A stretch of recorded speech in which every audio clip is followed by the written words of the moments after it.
Good evening, everyone. Sit down. Don't be shy. The rain is still falling. Can you hear it? The steady patter on the old tin roof. Like a lullaby, right? That's what Elias told himself.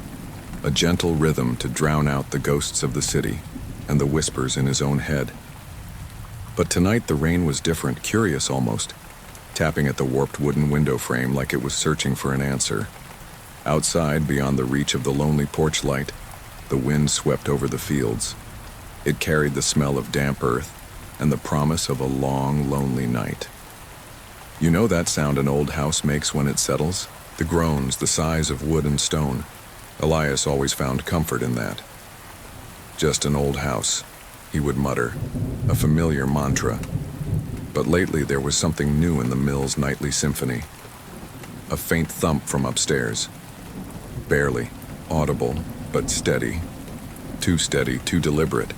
Elias would pause, his pencil hovering over the sketchbook, listening, and the sound would always stop, leaving only the rain and the low murmur of the river, as if the house itself was holding its breath, waiting to see if he noticed. And he always did. Elias Vance, 38, an architect by trade, a dreamer by nature, a man adrift. He had inherited the isolated mill from a great-aunt he barely remembered, an eccentric woman, the family said, understood the land.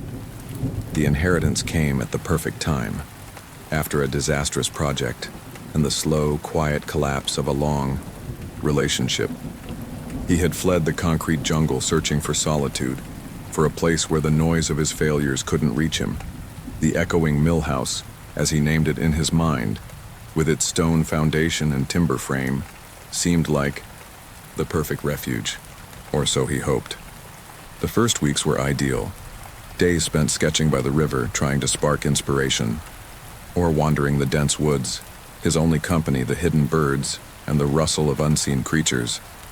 He even restored the old water wheel, not to grind grain, but for the quiet satisfaction of seeing it turn again, a graceful, silent dance in the current.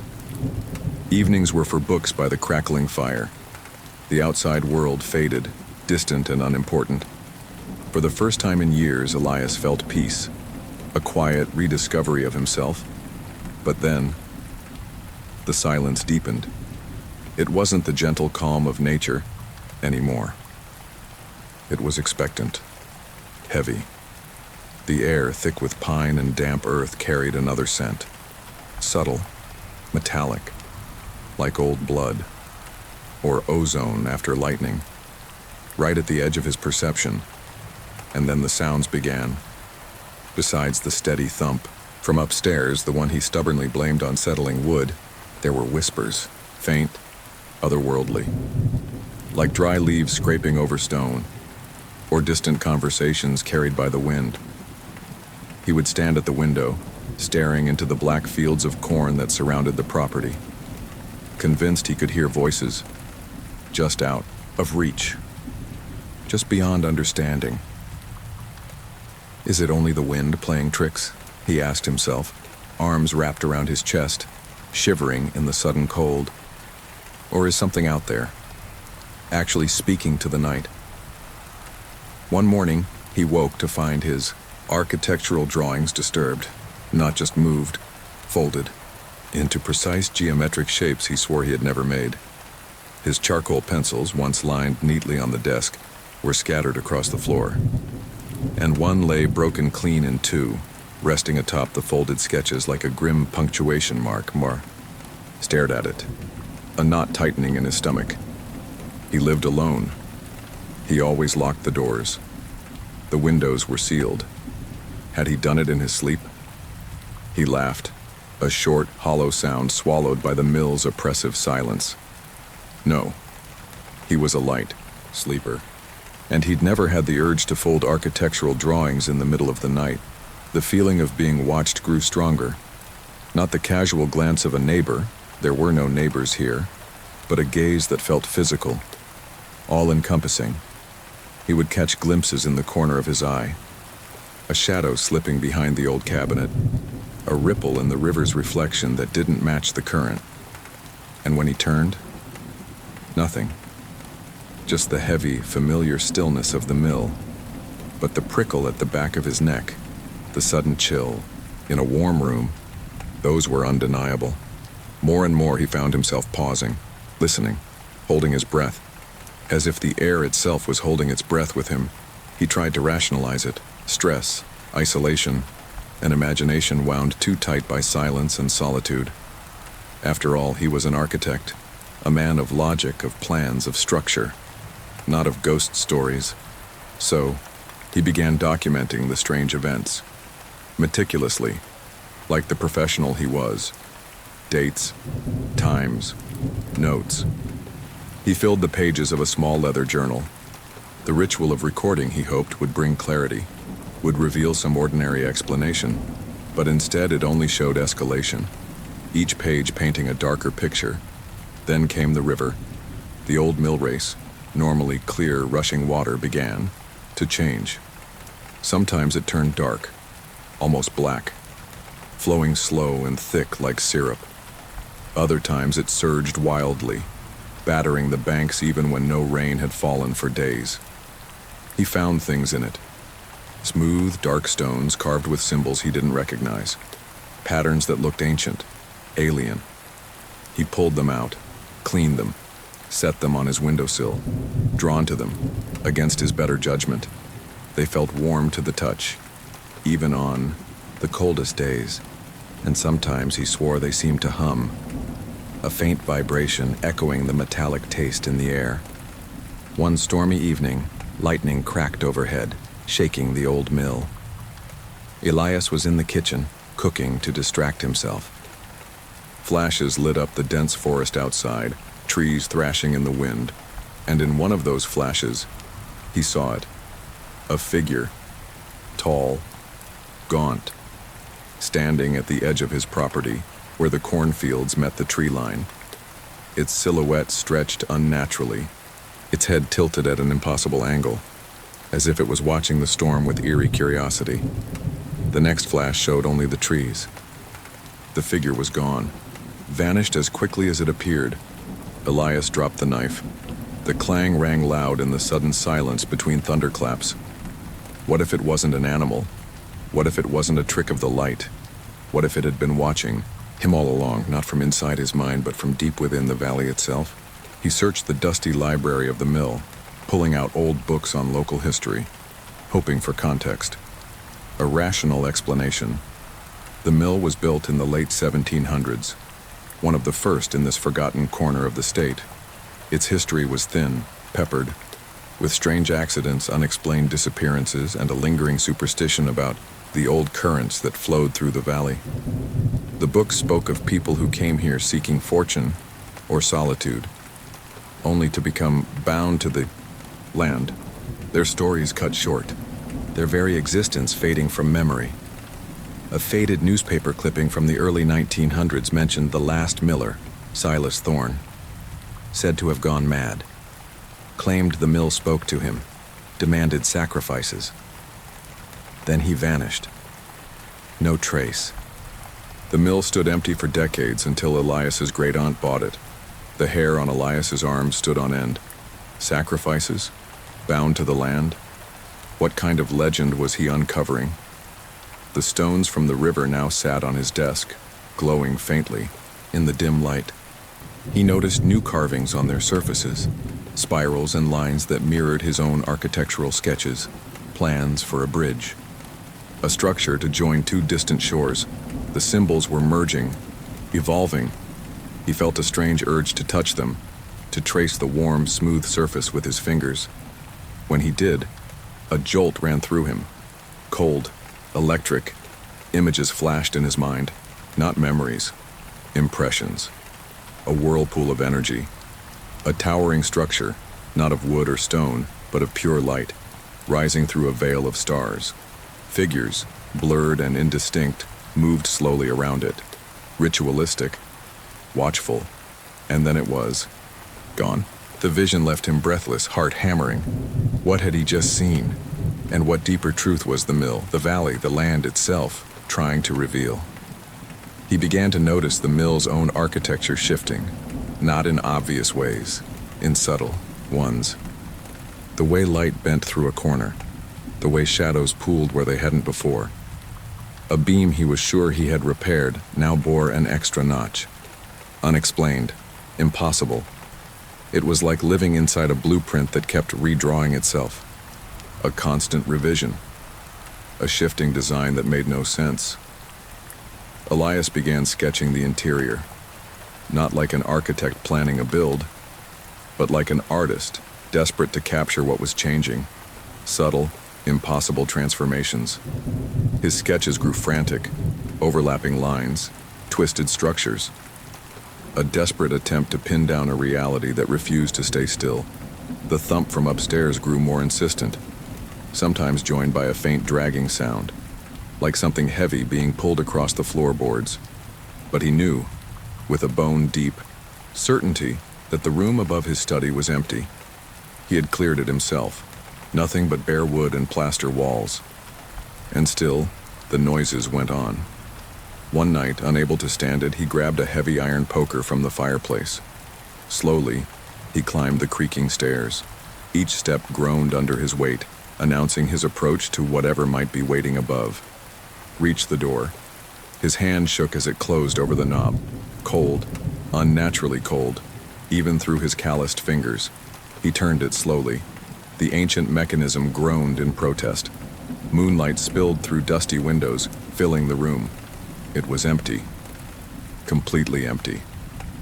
No furniture. No boxes. Just bare floorboards stretching to cracked plaster walls.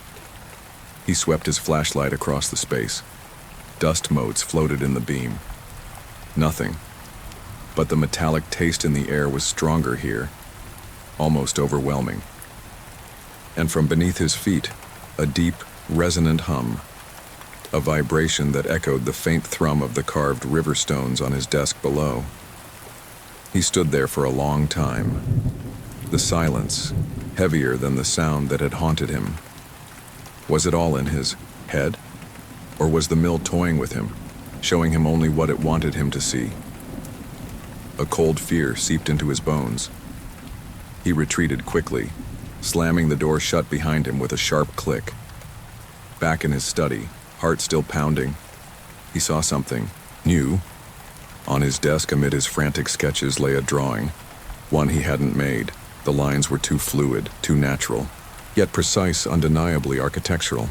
It showed the mill, but not as it was. The drawing blended the building with that glowing structure he had glimpsed in his vision. A lattice of light and shadow, with the river threading through it like veins. And, at the center, a sphere of pure energy, exactly where the old water wheel met the stream. Elias stared at it, recognition mixing with horror. Who, or what, had drawn this? And what did it mean for him, the man who had sought peace in this strange architecture? The next morning, the river was clear again, bubbling with its usual cheerful sound. The cornfields whispered their secrets, under the bright sun, indifferent. Elias almost convinced himself it had all been a nightmare. Almost. But the drawing was still there. Clear. Undeniable. And the stones on his windowsill still pulsed with a faint, steady warmth. He tried to focus on his work, but his mind kept drifting back, replaying the images, the sounds, the overwhelming presence. He realized he hadn't slept in days, living in a state of constant vigilance, always listening, always watching. So he made a decision. He would explore the mill's deepest corners. There had to be an explanation, a hidden mechanism, an old pump, something, anything. He began with the basement, a damp stone-walled space beneath the mill.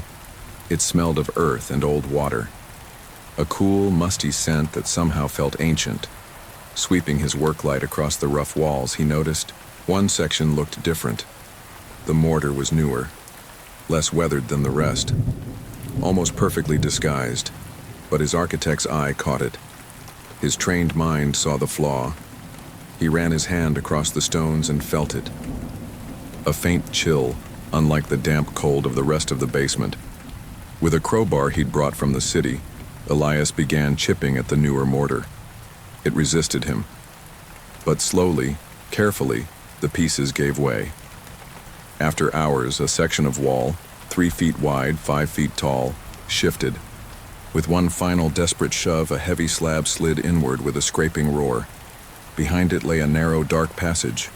A rush of stale, suffocating air spilled over him, thick with that metallic tang. His heart pounded. What secrets had been sealed away, and why had someone worked so hard to hide them? Gripping the flashlight tighter, he stepped into the passage. The air grew heavier, colder, the taste of metal sharper, almost like blood in his throat. The path sloped downward, wet, uneven stone steps under his boots, and then he heard it again, the thump, but this time it came from below. Woven into it were whispers, countless voices murmuring in a language both familiar and utterly alien. Driven by a desperate need for answers, Elias pressed on. The passage opened into a vast round chamber carved straight from living stone, the walls slick with eternal damp. At the center lay a pool of black water, pulsing with a faint inner glow. The same glow he had seen in the river stones on his desk. And above it, suspended by no visible support, hung a massive stone, perfectly carved, identical in shape to the small river stones, only 20 times larger. This was it, the source of the hum, the thrum, the metallic air, the very heart of the mill. As Elias entered, the thudding deepened, reverberating through the floor into his bones. The pool churned. The great stone above it began to turn. Slowly at first, then faster. A resonant vibration filled the chamber, rising until he felt it shaking inside his chest. Symbols crawled across the stone surface, the same kind as on the small river rocks, but alive, shifting, reforming before his eyes. Patterns glowing, weaving themselves into complex designs that mirrored the blueprint he'd found on his desk. He stared, transfixed. And then came the realization, sudden and terrifying. This wasn't a mill. It was a conduit, a gateway. And it was alive. Then a voice. Deep, layered, as if 1,000 voices spoke at once. It echoed from the stone itself. "Welcome, architect. We have been waiting." Elias staggered back, striking the cold wall. Who was speaking? What was this? Place? "You came seeking solitude," the voice continued. "Calm, powerful. A place to rebuild. But some structures are not built. They are manifested." The black pool glowed brighter. Shapes writhed beneath its surface. Tall, thin figures with blurred faces, eyes glowing like embers. They were the keepers, the ones who had vanished, the ones who had been bound to the land. Now he understood. "The mill draws seekers," the voice explained.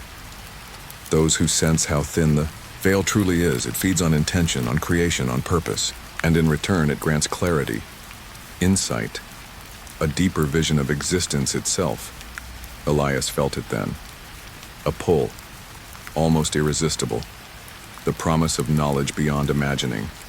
Visions flashed before him, bridges spanning realities, structures, shaping not just space but thought itself. Could this place restore his lost creativity, give him a purpose greater than anything he had dreamed? But the pool roiled. The figures twisted harder, their forms writhing in torment. Their silent screams tore into his mind. Their eyes, once lit with human dreams, now empty, hollow.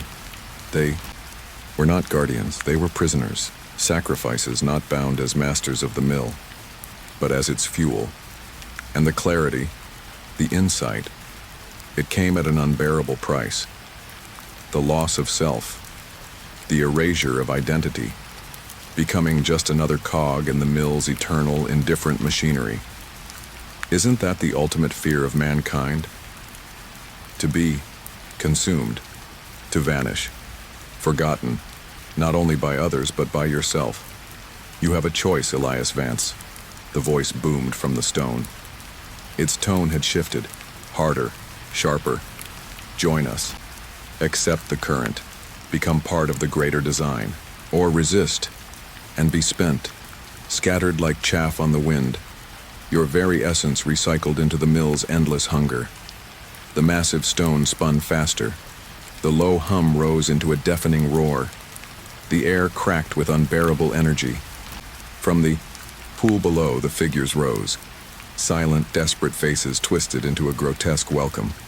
Cold, spectral hands reached for him, clawing at his mind, pulling him toward the whirling darkness. Panic clawed at him, but somewhere deep inside, a spark flared. The man he used to be, the architect who believed in integrity, in the beauty of conscious creation. He remembered his failures, his grief, but also his stubborn resilience, the quiet dignity of simply existing. He remembered warmth, human connection, the joy of shared laughter, the simple comfort of morning coffee, things the mill could never give, only consume. Elias shut his eyes, forced himself to breathe, anchoring himself to the only reality he truly knew, himself. No, he whispered. His voice trembled, but it held. You don't bring clarity, you bring oblivion. You don't grant purpose, you demand submission. He opened his eyes, staring straight at the shuddering, terrifying stone. My purpose is mine. My creations are mine, and my identity is not yours to take. The chamber erupted. The stone shrieked, an agonizing sound that ripped through his body, tearing at the edges of his mind. The pool boiled, spewing thick black spray against the walls. The ghostly figures writhed, their silent screams now piercing, unbearable. Theo. Ground shook violently, threatening to split apart. The air pressed down on him, crushing as if the mill itself sought to grind him into submission. He fell to his knees, clutching his head, but the voices were inside him, echoing through his skull. Then, one last act of defiance. He remembered the shifting patterns carved into the great stone, symbols woven into his own architectural sketches. He had seen it, the geometry, the flaw, the weakness. Driven by instinct, by the ingrained eye of an architect, Elias reached out, not in surrender, but in one final desperate act of design. He willed a change, a subtle adjustment, a ripple through the overwhelming current. He redrew the architecture of the mill itself. It was small, almost nothing, but it was enough. A crack split the chamber, louder than thunder, deeper than any quake. The massive stone froze mid-spin. Then it pulsed, flaring with unstable, frantic bite. The pool collapsed inward with a sickening rush, draining away. The ghostly figures dissolved like smoke on the wind, their agony fading into silence. The metallic tang vanished. Only the damp smell of stone and clean earth remained. The humming stopped. The thumping ceased. The chamber fell silent. Utterly, terrifyingly silent. Elias lay there, gasping for breath. His body ached. His mind reeled. Slowly he sat up. His limbs felt heavy. His senses dulled. The chamber was quiet now, eerily quiet. The massive stone was still. Its glowing patterns faded, its power gone. The black pool had become nothing more than stagnant water. He had done it. He had severed the connection, broken the ancient link, perhaps even destroyed the heart of the mill. Desperate to escape the suffocating silence, Elias stumbled back up the narrow passage.